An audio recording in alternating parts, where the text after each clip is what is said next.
is to be the next step forward in formalizing the Western Water Network, in recruiting broader participation, and in advancing the project. Looking forward to an event next year. If I can get you to click the next slide.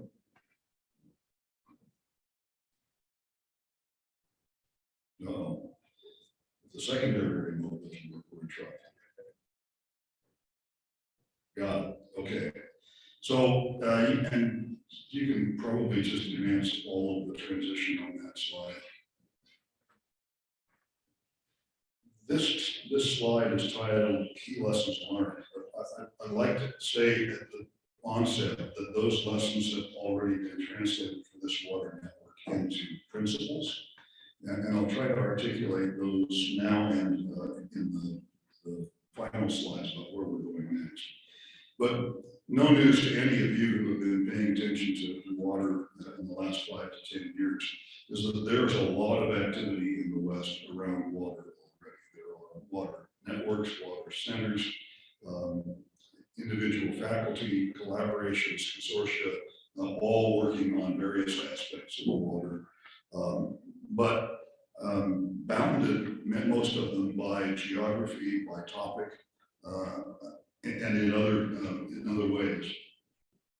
Not our intent is to recognize all of the work that has gone on already, not to supplant it. But one of the things that we identified as a part of the process that I just described is a recognition that there is an unrealized opportunity to better link all of those activities across a larger scale. And that scale for us is the West. And to be looking again at how best to engage what has already been occurring in all of those active, productive individuals in a larger effort to bring scale to pressing issues surrounding water. If I could get you to click again. There we go. Yeah. So as I said, not a surprise again, clear finding from the work we've done so far.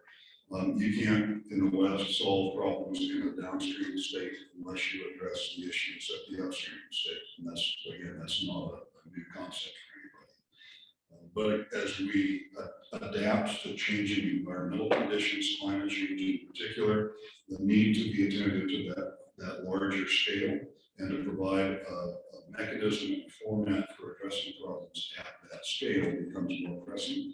And we have seen from the work we've done so far as part of this network that is where the opportunity resides for the network is operating at scale and bringing those folks who have already been engaged in water into conversations at that scale. Next slide, please.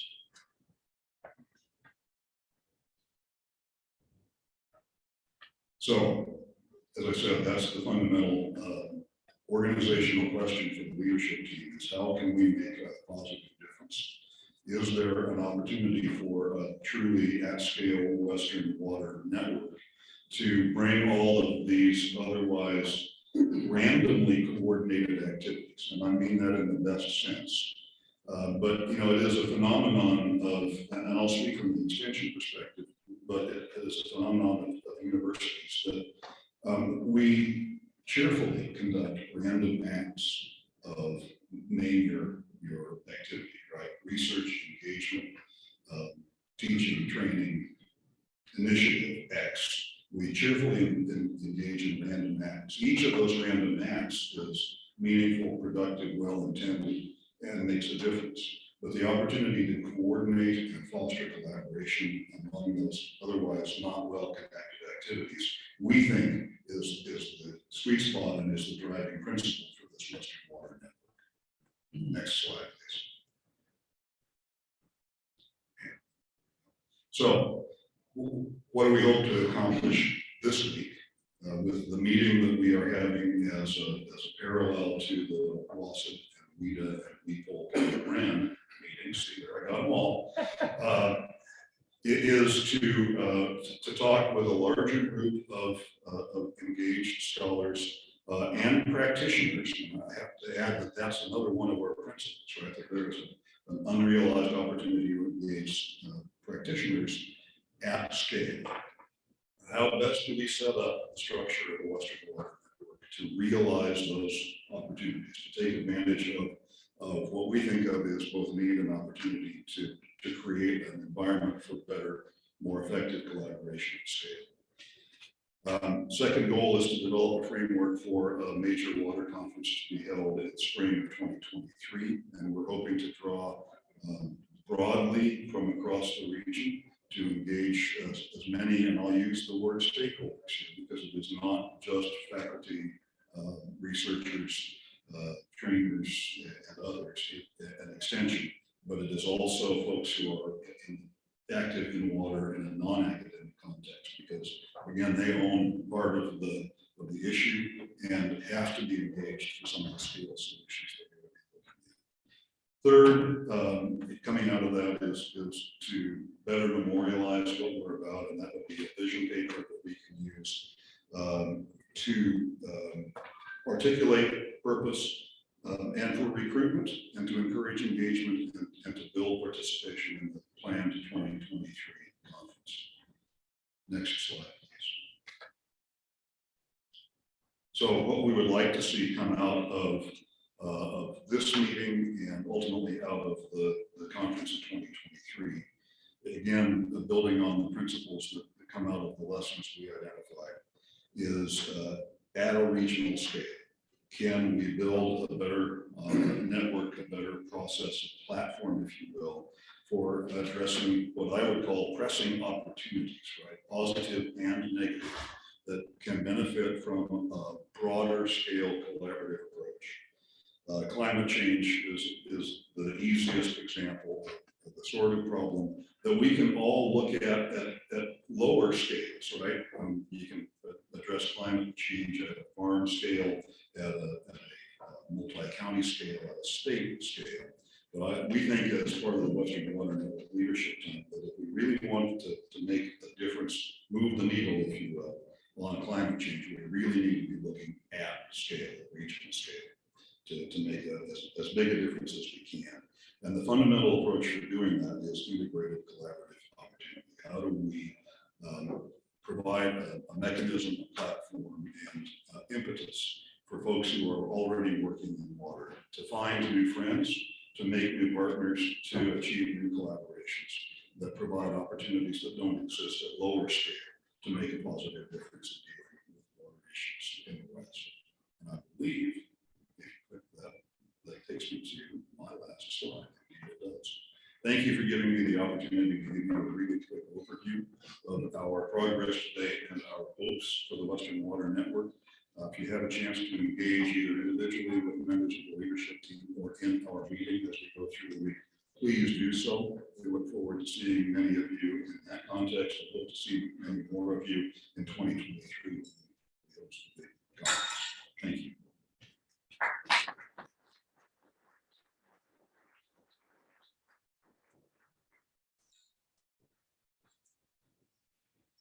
Thank you, Mike, for a great introduction to the Western Water Network.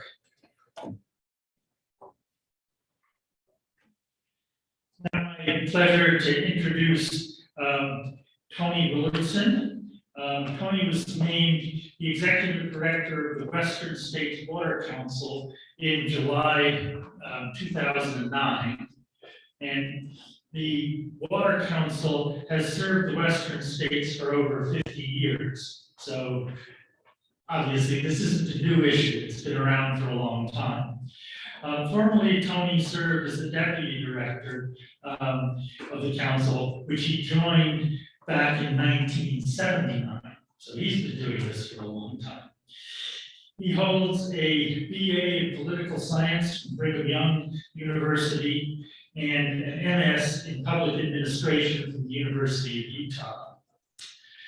Tony's the author of numerous articles and reports covering a wide range of water resource issues, including drought, water project financing, cost sharing, groundwater management and recharge, water conservation, water use fees, remote sensing of water use, and interregional water transfers. So he has experience in a lot of different areas of the water space. Without further ado, Tony.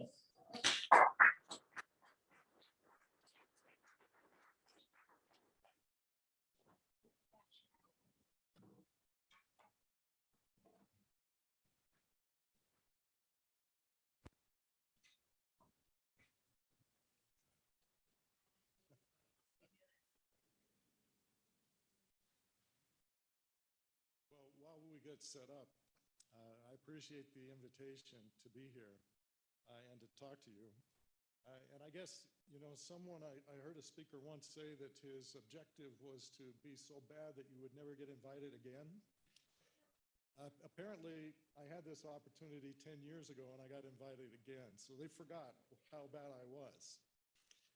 I thought, you know, as you were mentioning acronyms, I'm learning some new acronyms now in the agricultural research space.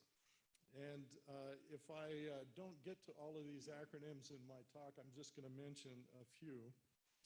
One is IOW, which is for the Internet of Water. They are also building a coalition based on water data. ICWP, the Interstate Council on Water Policy. NWSA, the National Water Supply Association. NIDIS, the National Integrated Ground Information System, and I sit on that executive council, co-chairing it along with NOAA and a USDA official from the Office of the Chief Economist. NDRP, National Drought Resiliency Partnership.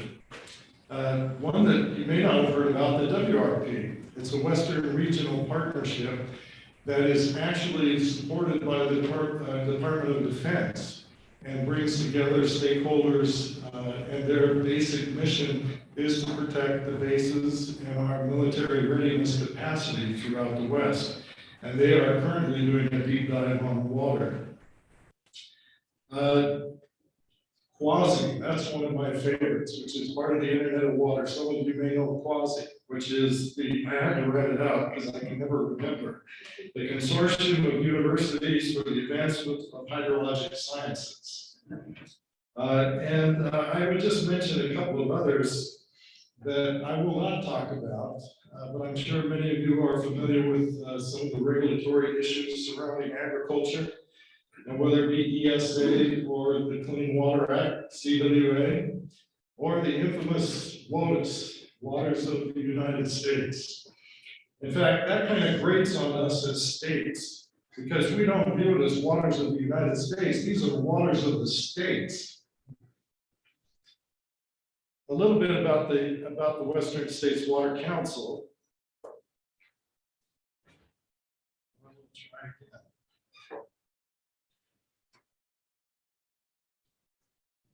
We thought we were there. I hope we do get it here because I have a lot of slides and we're going to keep Jennifer busy. The computer is apparently back there. It's giving you a new one. We'll try this one. Oh, there we go. Well, you can see that, thank you. You can see that many of our states overlie some of yours as well. There we go. So the council was created in 1965, and at the time there was a drought in the Mid-Atlantic states, which led to the formation of the National Water Resources Council and the National Water Resources Planning Act. The states felt that they needed a voice in federal planning related to water resources, so they created a council. We are a government entity. The Western governors are ex officio members, and they appoint our members. Generally, those are the directors of the state water allocation agencies, natural resources, water quality, sometimes the AG's office. We serve as a collective voice, a regional voice, in advising the governors on water policy. Federal-state collaboration is a big part of what we do. And I'll talk a little bit about some of the interactions we have and what we've set up to improve that coordination. And not only have you lost my slides, but so have I. So we will get back there and we have a little extra time. But I've shared with some of you just a little bit about myself. You heard some of my academic background. When I was growing up, my father was a city manager and then took a job as a rural electric co-op manager in southern Utah, where I grew up. And when I got into public affairs, he told me to stay out of local politics and public-private power. If you're from the Northwest, you'll understand that as well. And so I joked that I picked something less controversial like Western Water. We are closely associated with the Western Governors Association. So that they are really my boss, as well as the members that they appoint. We've created what we call our Western Federal Agency Support Team, which came because of the involvement of the governors. And what WestFast is 12 different federal agencies who have named a point of contact to work with the council on some of the issues that we've identified that are important to water in the West. We also have a liaison. It has been shared financially by those federal agencies for a number of years. Some of you that may be involved with contracts with the federal agency can just imagine how it was trying to get 12 different federal agencies to fund one joint position. We've changed the model a bit, and our current liaison is named Heather Hoffman, and she is an NRCS employee from the National Water and Climate Center in Portland. And while we had their office, had them housed with us in Salt Lake City, with COVID, they've been, she and WestFast have been meeting primarily remotely. I think one of the reasons that I'm here is because of a report that we did back in 2006 with the support of the governors. It was called Water Needs and Strategies for a Sustainable Future. And in that report, we identified many of the challenges which we are facing in the West. And followed up in 2008 with a next steps report and some ideas for addressing those challenges. And that included this creation of WestFast. And I have to tell you that it has been a benefit to the states, but sometimes I think it's more benefit to the federal agencies to talk to themselves about what they are doing. And I think we've seen over the last few years that one of the principles of the council is the fact that we believe that water needs to be more of a public policy priority. Even in the infrastructure bill and the discussions of infrastructure, you hear about bridges, you hear about airports, you hear about roads. There seems to be less emphasis on the challenges that we face with respect to water resources. So that's important. And I think, at the end of the Obama administration, we saw a White House conference on water, and I was able to attend that. And there were some other conferences that our members attended. We know with President Trump that he issued an executive order on Western water. And part of that actually memorialized what had been created in the form of a White House sub-cabinet level, assistant secretary level, dealing with water. And that still stands. It was one of the few items of any of the executive orders that President Biden did not revoke when he took office. But I think it emphasizes the importance of us moving forward in the area of water resources. And I hope to be able to share with you some of what we have done over the last 10 years to move forward. And we can discuss ideas where we can continue to collaborate. And I have to say that in the space of the academic world, we don't work that much with many of the researchers. We have worked with the Water Resource Research Institutes at the land-grant colleges that are funded by USGS. And occasionally the conversation goes a little like this. The academics ask, well, to the policymakers, what do you want? And the policymaker responds, well, what have you got? And so it is somewhat circular at times.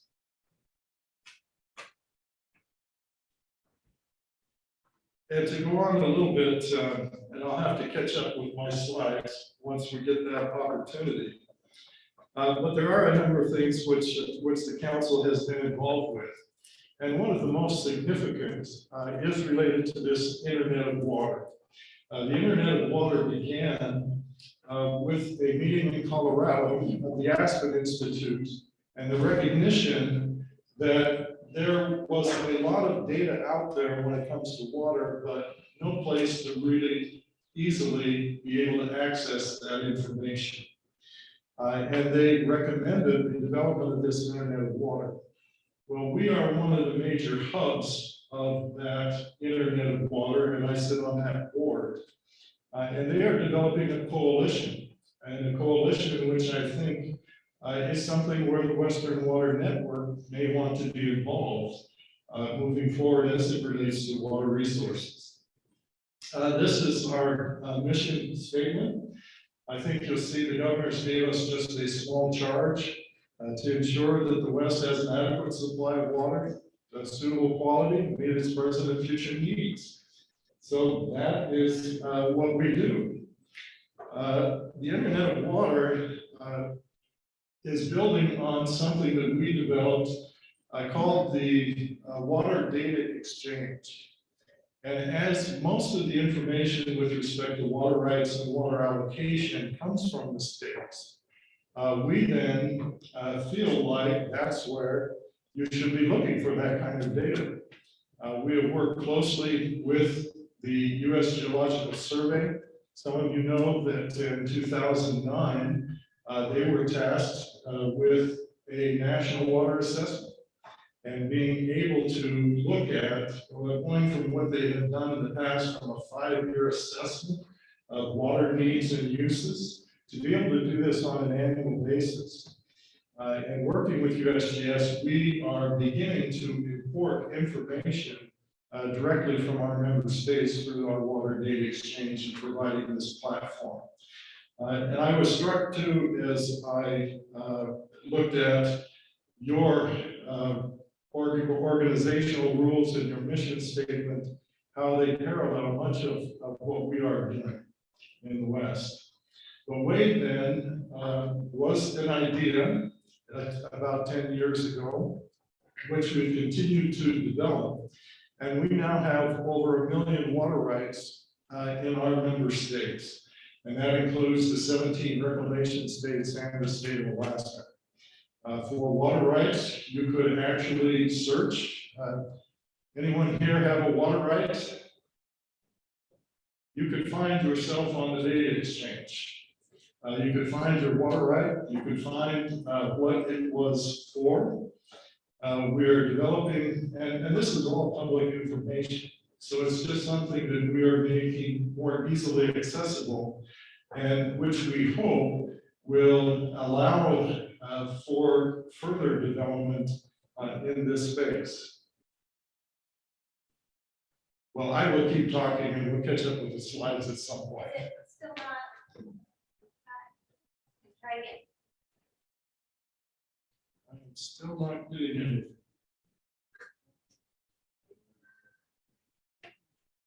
If you do get it, just put it on the timer and I will talk to the timer.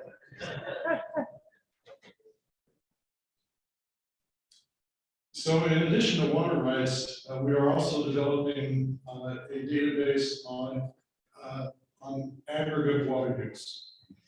As well as on the water rights side, being able to develop a database that would show points of diversion, as well as the point of use. And on the water rights side, I'll share another personal story. We've come a long way. But I remember being in church and a friend coming up to me and he said, "You know a little bit about water, don't you?" And I said, "Well, yes." And this friend owned an upholstery shop along the major interstate in Salt Lake. And he said, "I was in my upholstery shop and he has a sink and a toilet. That's all he has, but it's connected to a well."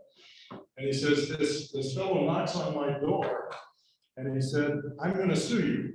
And then, well, come on in. Why is it? Come on in, why are you going to sue me? Well, this gentleman claimed a right to use the water in the well for a sand and gravel operation down the road. And I asked my friend, well, how long have you had your upholstery shop there? He says, 10 years. I said, well, if you ever had a right, it's probably been abandoned. But I went to my friends at the state engineer's office, and we, at that point, got a plotter out that was about as long as I could reach. And they found the well, and they found the water right. And it was an 1880s water right for a homestead for domestic use, stock water, and a quarter-acre irrigation. That was the water right. And it had never been changed over the years as the well it changed hands and the use had changed. So, you know, one of the things that we did in 2004, before we started these reports, was to look at what planning was going on in our states and how they intended to deal with any shortages that they had identified.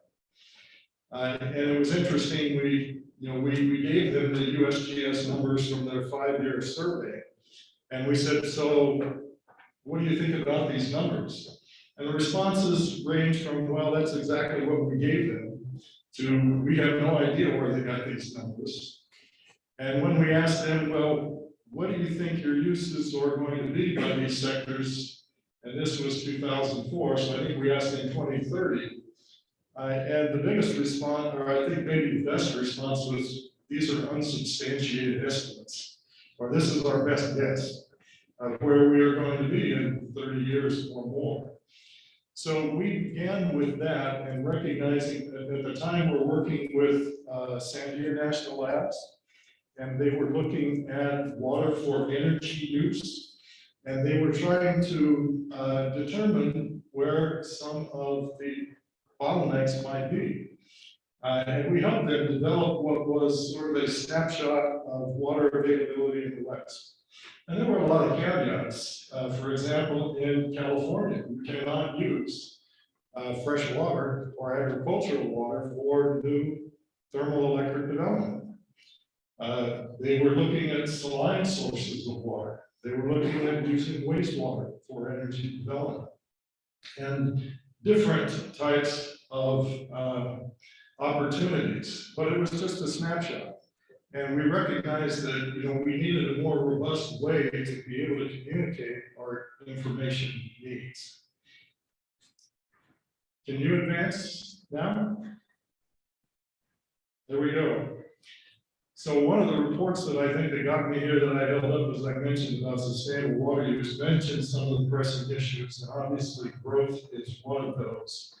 And that growth, particularly urban growth, is what is putting more demands on our limited water resources, and particularly agriculture. One of the things we found, and one of the reasons for WADE, is the better defining water rights and actual water use. I minored in economics, and while I didn't like macro or micro, I did learn a little bit about supply and demand, and the fact that if you're going to have efficient markets, you have to have well-defined water rights. We have aging and often inadequate infrastructure.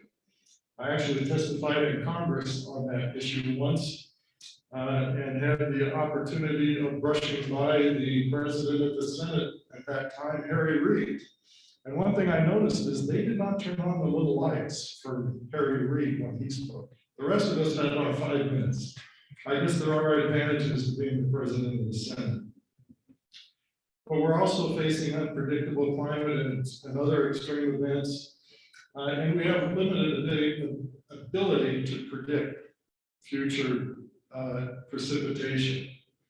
And I mentioned a bit about the constant evolving regulatory landscape, where we went from WOTUS to the Clean Water Act to the Navigable Waters Protection Act, and now we are at a third round of what are jurisdictional waters in the United States. Next slide, please. So these are the two reports that I mentioned, one of which I think I held up at that time was probably 2006. Next slide. And I raised this because I did read your JARA article, and actually it was the American Water Resources Association that in 1965 provided this whole proceedings on regional water planning and the importance of looking at some of our challenges and the demands for water and potential for improvement in supplies on a regional basis. Next slide. Ronald Reagan was one of our governors at the time, and I thought it was important to note that his observation was that he felt there were few endeavors that were more important than seeing that we develop water in the West to meet our needs, as it was the constraint to future growth. And that last sentence I'd like to emphasize, where he said, "I see no need, certainly at this time, for the states to look to Washington to act as a broker in this endeavor." Try this one more time. Oh, here we go.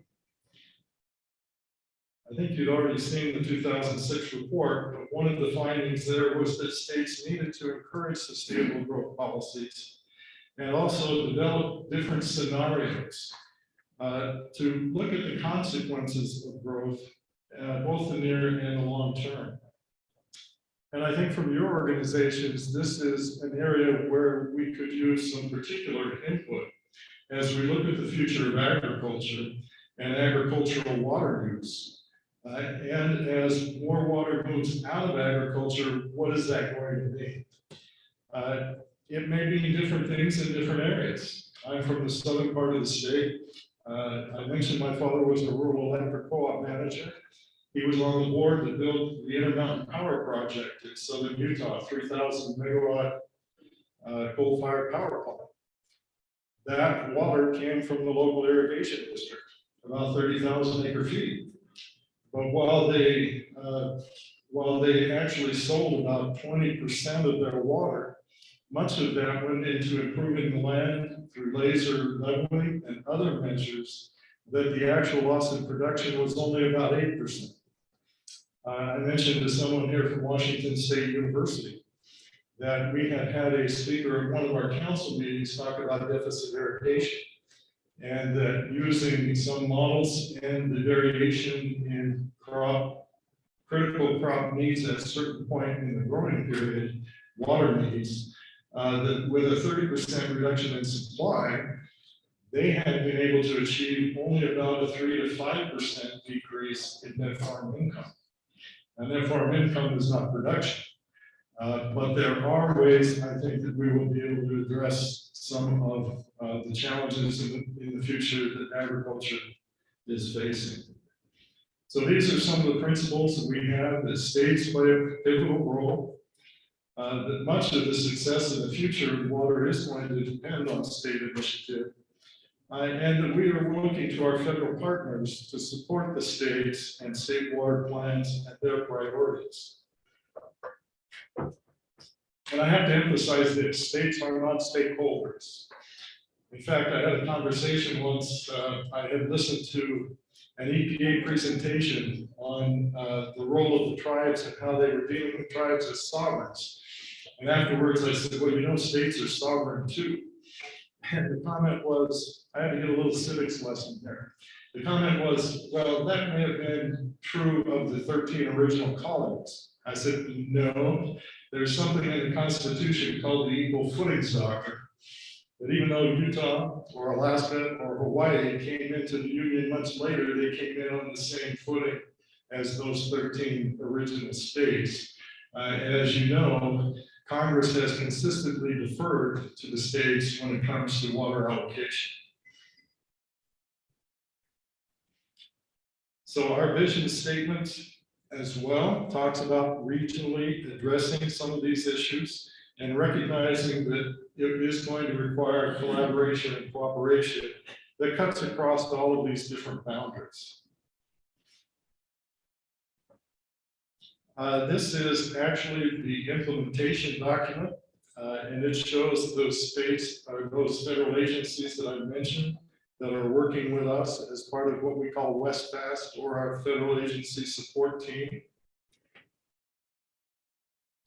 And a parallel with some of your key messages, that we need, as people in organizations working on water security, to be better connected.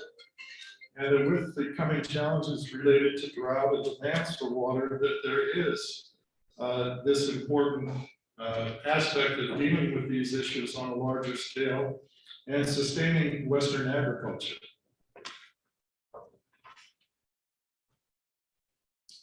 Climate change is something else that we deal with.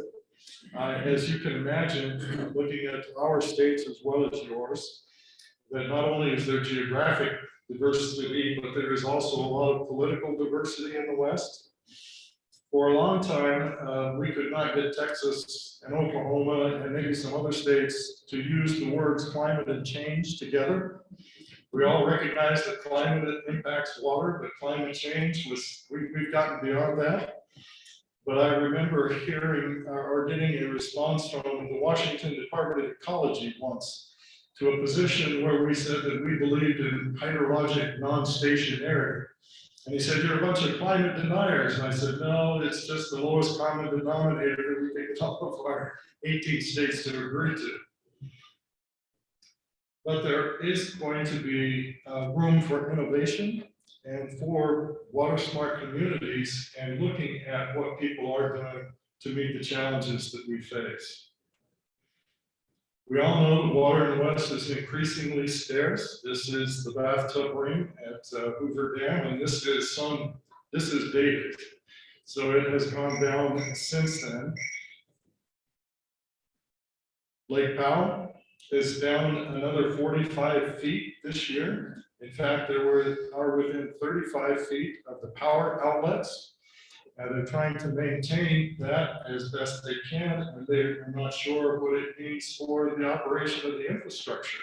If we fall below, I believe it's 90 is the last two digits, and we're within 35 feet of that. Many of you may be aware that the Colorado River Basin states developed their own drought contingency plans. They presented those plans that were approved by Interior, who is actually the water master on the Colorado River. Here is at the time Assistant Secretary Tim Petty, who spoke at the signing of those drought contingency plans, and it took less than a week to get that agreement through the Congress. So we can find bipartisan support when it comes to some critical issues such as water resources. But I want to emphasize again that these were plans developed by the states and not developed by Interior. This is the current drought outlook. You can see that things are not going to change over much of the West, many of the states that we all serve. And I'll talk a little bit more about some of these predictive capabilities. But one of the principles, again, of the council's vision is that, if we're going to have sustainable water resources management, that includes long-term economic growth, but also enhanced protection and restoration of aquatic ecosystems, and improving our security and our quality of life. This is the St. George area in Utah. Once called Dixie. In fact, it's still Dixie College. They're in the process of changing the name now to Utah Technical College. But you may be aware that Utah, on its own volition, is building a pipeline to Lake Powell to be able to supply some of the growth and utilize its allocation of water. Legitimately, folks are asking if there will be any water to put in the pipeline, even though Utah has the right to use the water. But often we do not look at what are the implications for water of some of our land management policies or growth policies. And again, water continues to move from agriculture to urban uses. And not only land use policy, but we also need to integrate our energy policies.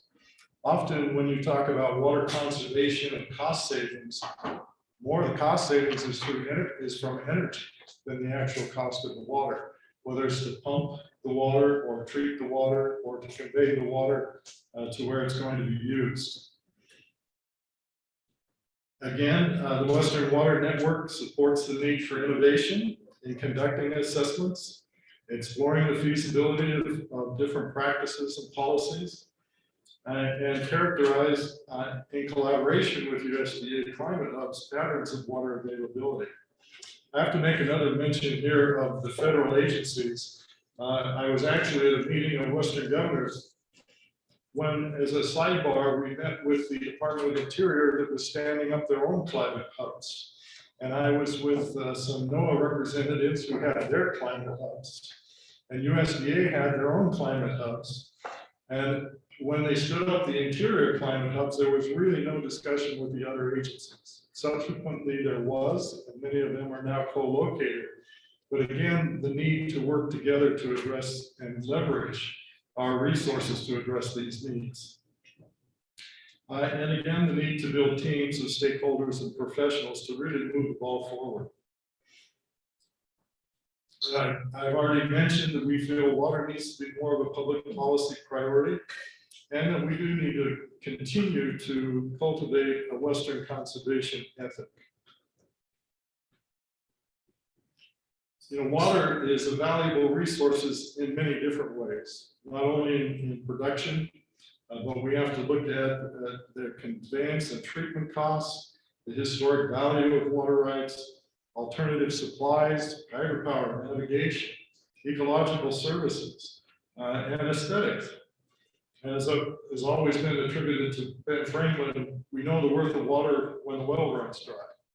And given the drought, we're approaching that in many areas.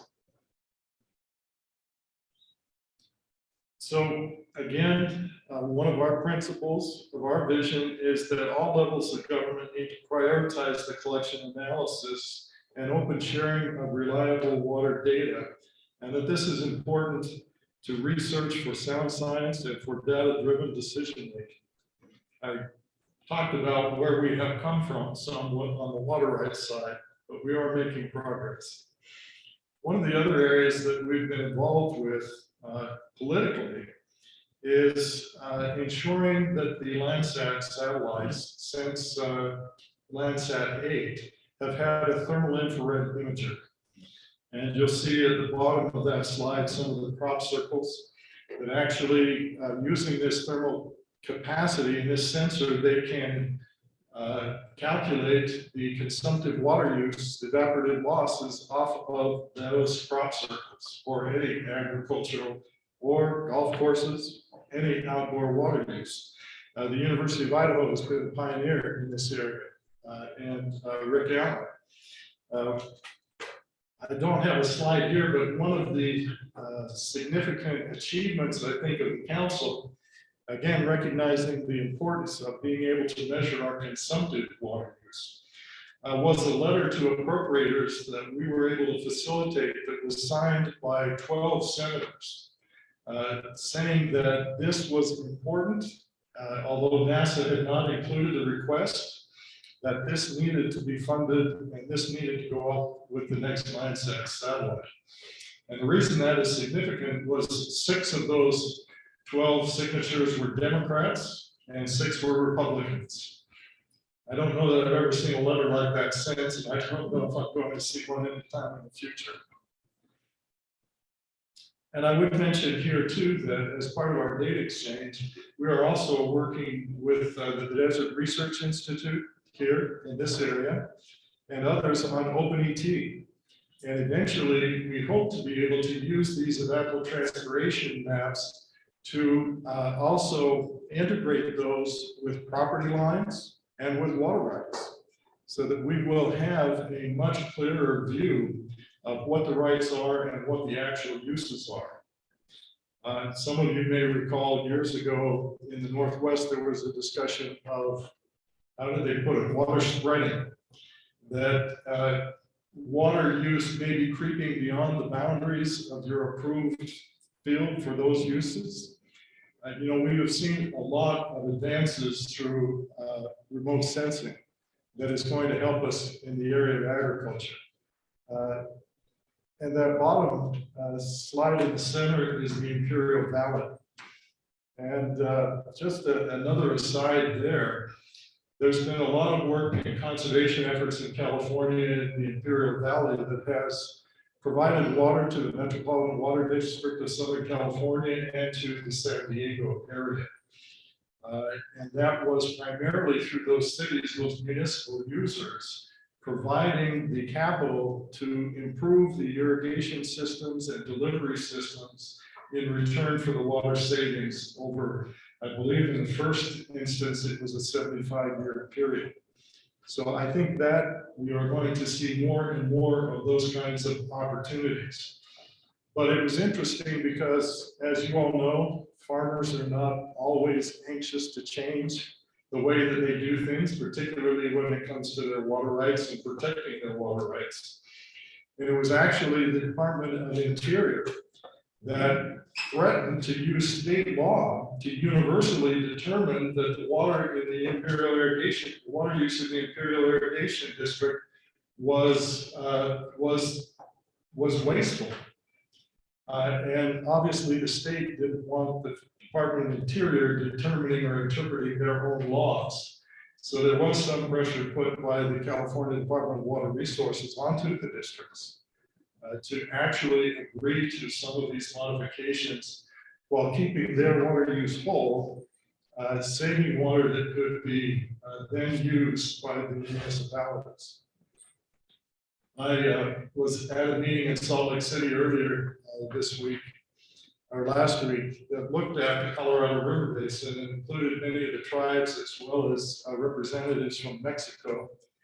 Mexico was not really happy when the US built the All-American Canal and cut off some of the seepage that was going to groundwater that was being shared by the state of Mexico at that point. And also when it talks to fortuitous events, I guess you would say, you may know that we have a specific obligation by treaty to deliver 1.5 million acre feet of water to Mexico. Well, the Mexicali Valley several years ago experienced an earthquake that flattened their irrigation distribution systems. They had no way to use the water. It actually brought Mexico to the table to work with the Colorado River Basin states who agreed to hold Mexico's water for the first time in Lake Mead in return for Mexico agreeing in times of shortage to share some of those cuts. And so it's worked out well for both Mexico and the United States, but it took an earthquake to actually move the policy forward.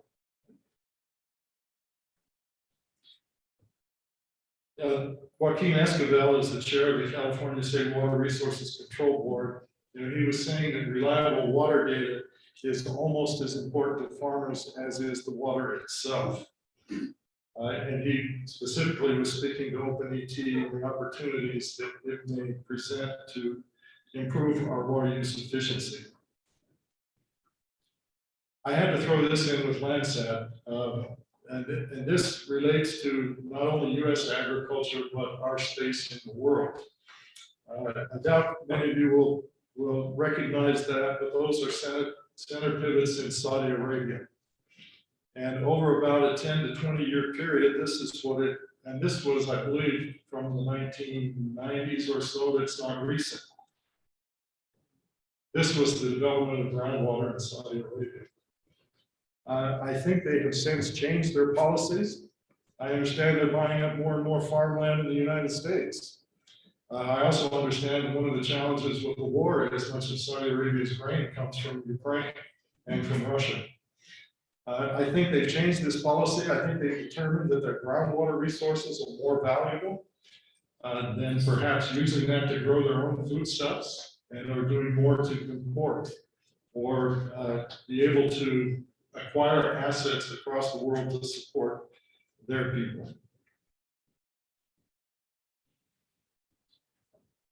I participated in some discussion with the National Academy of Science on precision agriculture. I'm sure many of you have dealt with that. and how some of this multispectral imaging sensors and satellites are going to play in the future of more efficient agriculture. I remember one of the other participants had maybe 30 center pivots, maybe more, in Nebraska. And he was talking about how they have gone to some very sophisticated irrigation practices and how he had a new farm manager. Everything is on his cell phone. He knows when those pivots should start, when those pivots should stop. And the owner out in his field one day noticed his neighbor was irrigating. So he turned on the center pivot and immediately he gets a text message from his farm manager. What did you do that for? Well, because the neighbor's irrigating. No, we don't need it, turn it off. Well, he then spoke with his neighbor sometime later and he says, well, why are you irrigating? Well, because you're irrigating and you're the ones with all the fancy equipment. So I think we still see that today. People depend on each other. And so learning how to use the technology and take advantage of it is part of your job as extension agents to carry some of these new uses forward. So I'll talk a bit about our water data exchange. And I'll go quickly because I want to be able to answer some questions, and I've mentioned some of this before, but it's actually providing a platform upon which we can share information no matter how it's ingested. And as I said, this could be water rights ownership from and beneficial use to the status and priority dates, and sharing these through endpoints. We have a small staff, I should mention that. There's myself and my deputy director, who is an attorney. And through the water data exchange, we have two engineers with high growth informatics backgrounds from Utah State and from the University of Utah. And so, you know, our whole policy staff is about two professional staff working on this. But we eventually want to come up with being able to show by subbasins water availability and water use to improve decision making. And we've gone to phase 2 where all this information is now in the cloud to support these geospatial time series water use data. We're developing common metadata standards and vocabularies as we put together some of the water rights information. And I think here are the states that we already have ingested their water rights information. In New Mexico and Texas, we're still trying to get priority dates for those water uses. But you can see that almost all of our states now, we have their water rights data in a common format. We do not curate the data. We simply ingest the data from the states. These are some of the features. There are about 22 there. The yellow is stock water, green is agriculture. You can see some of the others. You know, when we talked about purposes of use, I think we got it down to 22 from over 200, 250 different prescribed uses by the states. But you would be able to click on any one of those points and get information on the water right for that point. We are also working on site-specific data. I mentioned the point of diversion and point of use and mapping that information. We've done that for 3 of our states and working on more.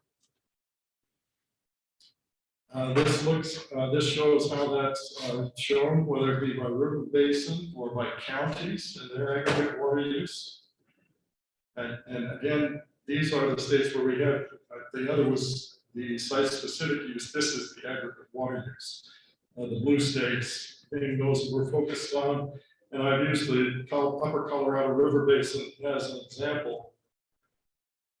But we'll be able to provide this data aggregately by withdrawal type, by the surface or by the source, whether it's surface water or groundwater. This showing withdrawals, but other samples that would show it by consumptive use.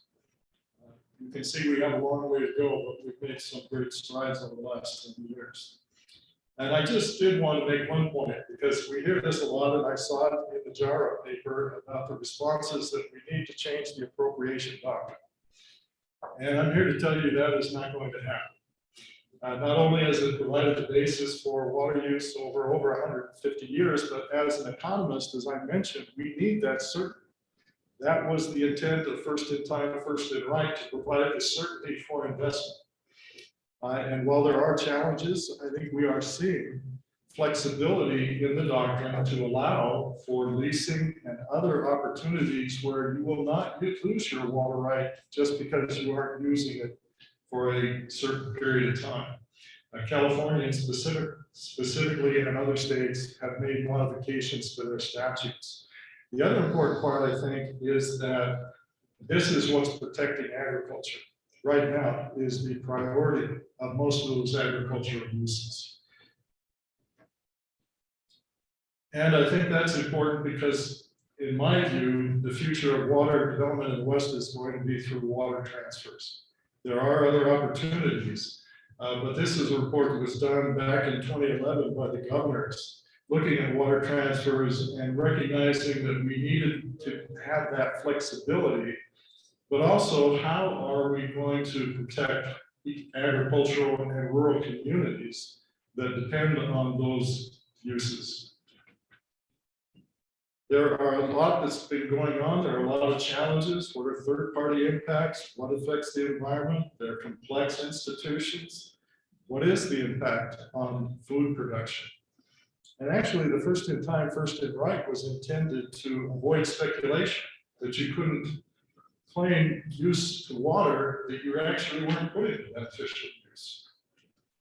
I wanted to show just a few of the report, looked at some of the alternatives to apply and dry, whether it's rotational fallowing, deficit irrigation, water banks, split season leases, or lease and buyback, or dry year leases. All of these are legal options for protecting agriculture while still allowing agriculture. I said that so we have at least some time for questions. While allowing agriculture to benefit from the economic value that they can find through water transfers. And I can tell you with farmers that I've heard, nobody wants to be told how they can use their water, but on the other hand, that's their 401k in many instances, and nobody wants to be told that they can't sell their water. So quickly, this is just an example of the Deschutes Oregon Alliance, Water Alliance, who has piped their irrigation supplies. They've actually put in some small hydro. You can see the river to the left, my left, your right corner, left corner, water running through the river. This was the statement of the irrigation manager for the Three Sisters. He said, I had to deal with 100 years of tradition. If any water flowed through town, I wasn't doing my job.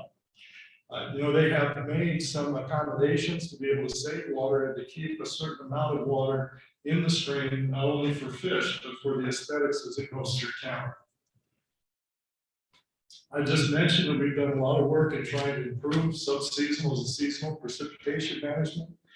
Can we get to the point where we will be able to tell 3 months out or 6 months out or for a season what we expect precipitation to be? Right now, we just don't have the skill. Climate resiliency, I won't spend a lot of time on that. I've mentioned NIDIS, NDRP, and S2S. This is actually an area that I hunted. This is an NRCS snowtail site with a pillow there. And that's still critical to us. I think I would say the snowtail sites measuring snowpack, and now what we're seeing through airborne observatories using LiDAR radar to fly a watershed in the summer and then fly it again in the winter to get a better aerial idea of the snow cover. That and stream gauges are critical to water supply managers. There are practical adaptation strategies with climate. And again, here are some of the areas from your JARA paper where your folks have identified some of the challenges and areas that we could work on. And I think that's my last slide, and I'm happy to answer any questions you might have.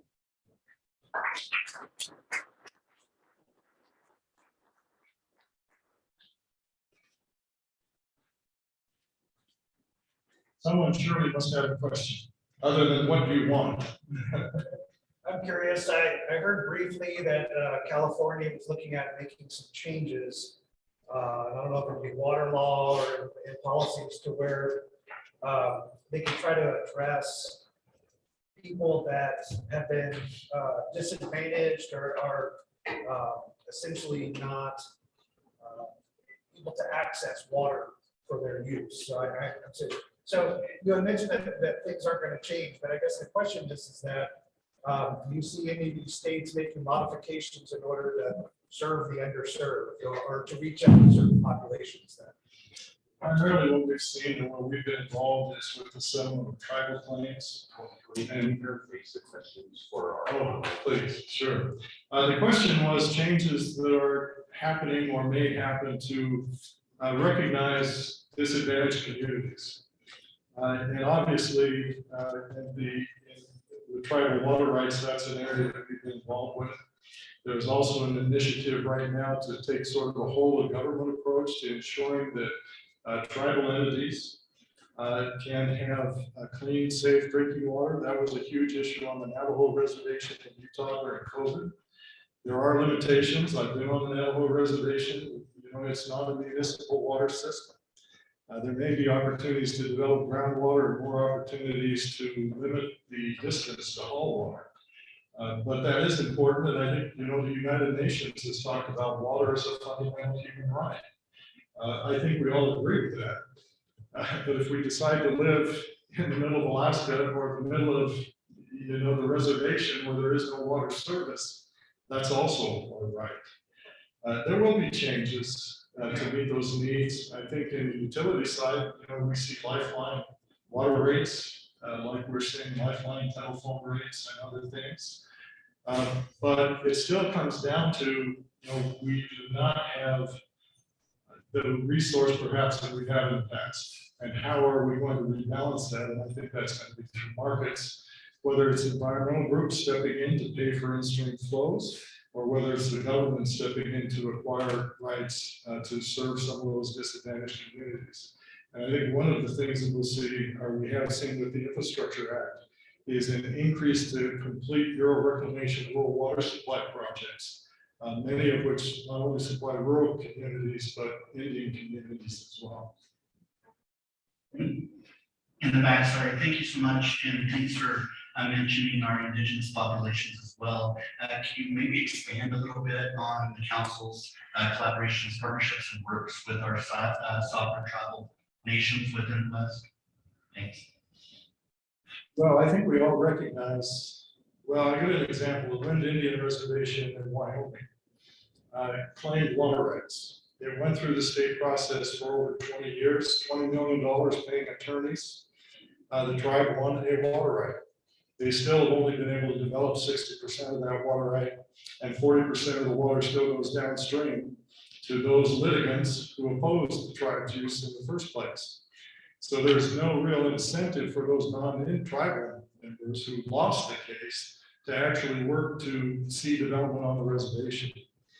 The alternative to that has been water rights settlements, where you recognize that there are rights where the tribe may actually, they will forego some of their potential use in return, in this case, from the sovereign or the, I guess, you know, the United States has acted in a trust responsibility to the tribes and is stepping up to help fund these settlements and provide for development of the water that can supply all of the needs, including the tribal needs. And the tribes then agreeing that they will not make future claims. That could be tested, that pattern in the future. CSKT in Montana was one of the most recent changes, and I think that was in the neighborhood of 2.2 billion. I don't know how many tribal members there are there, but you know, I think like salmon, people start looking at what is it costing me as a taxpayer, as well as, you know, we have changed the nature of what we view as the tribal right. It used to be practical irrigable acreage. Well, how much of the reservations are actually practical irrigable? We've moved to a permanent tribal homeland. Well, what does that mean? And now a number of tribes have raised, well, we want some sort of climate buffer built into these. There's been a lot of money spent. We're not at the end of that path yet. But the advantage is that once you reach a settlement, it's funded by Congress and it begins to be implemented, and that's a whole other process. We can't put a price on what we call peace in the valley, where then both the Indian communities and non-Indian communities can work together for their common good.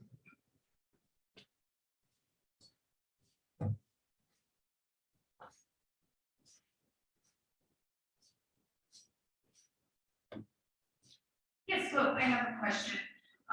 My question surrounds beneficial use.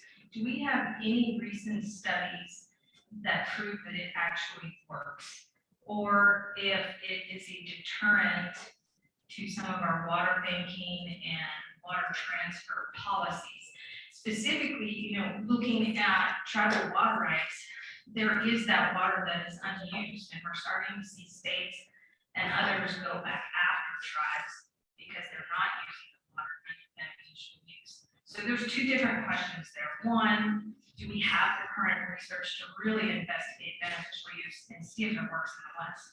Secondly, we are going to have this issue and not even looking at it unless there's the tribal water settlement. The majority of our tribes have not even started looking at groundwater resources, which may bring that whole issue back to the table. Yes, and I would say that the position of the states has always been that groundwater is not under federal purview or tribal purview. Although in many of the settlements, the states have recognized as a practical matter that the states, that the tribes do have right to use water. And particularly if it's domestic use, most states don't even require a permit for domestic use. As far as the tribes are actually on a different plane than the rest of us, and they are not required to show beneficial use to maintain their rights. Often, as you say, those rights have not been quantified, so what that means is uncertain. I think one of the challenges we have seen with the drought contingency plan in Arizona that the tribe gave up water to make it work. But they gave up water in return for about $8 million, most of which was funded by the Walton Foundation to make it work. So there is philanthropic support for some resolving some of these issues. But again, the tribes don't have they do have first in time, first in right, but many of the reservations were actually created after homesteading. So that's a complication. And the real issue, I think, will be with transfers and how much flexibility is allowed tribes to use transfers of water off the reservation. It's a little intuitive that if you have to have a tribal homeland and you have a reservation, you've got to have water, why are you selling water off of your homeland? And there are limitations. The settlements that I've seen only allow for water marketing within the state. In other words, the New Mexico tribes are not going to be able to market their water to Las Vegas or to Southern California. They may be able to do something within the state. But yes, those continue to be challenges that we address, and they do not fit within the system. And I think that's the end. So, although I'm happy to answer any more questions.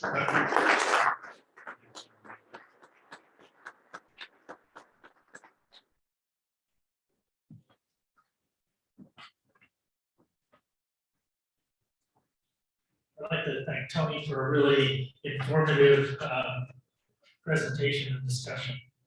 I certainly learned a lot from it. Next, I'd like to turn the podium over to Michael Friedenberg, who's the facilitator for the Western Water Network. And he's going to give you instructions for the breakout session that we're about to move into. Michael. Thank you. You can blank the slide for a moment. Well, hello, everybody. Let's get the energy up here a little bit. Stand up for just a real brief moment. Do a quick stretch. I'm going to put you into an activity sorry, I got in front of the microphone. We're gonna put you in an activity where you're gonna be doing a lot of stuff. So, okay, sit down, you got your blood sort of flowing again. And let me cue up what's gonna happen in the next 45 minutes or so, so that we get the maximum value of the limited time that you guys have available to consider. I'd like to start with a thought experiment. So put in your mind, if you were going to create an organization that adds total value to everybody's work in the West and simultaneously meets the needs of your membership, what kind of organization would do that?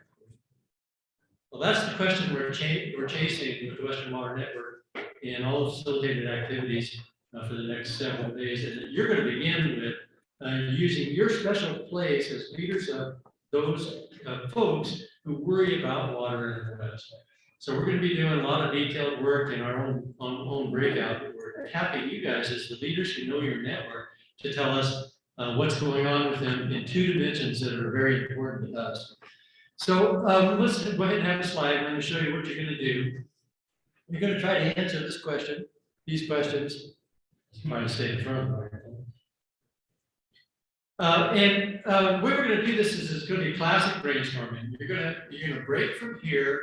You're going to go quickly and expeditiously into 3 different rooms, and you're going to have facilitators there and people willing to write on the flip charts, and 1 or 2 of you might be asked to volunteer. It's not quite clear what the whole process is going to look like, but it'll be a guided conversation doing brainstorming on not that. On that. And so we'd like you to address 2 questions, and now think brainstorming and think sticking bullets underneath each of these comments or each of these questions. Okay, that's the answers we're looking for from you all. So the first is, if you're, what are your members' greatest needs?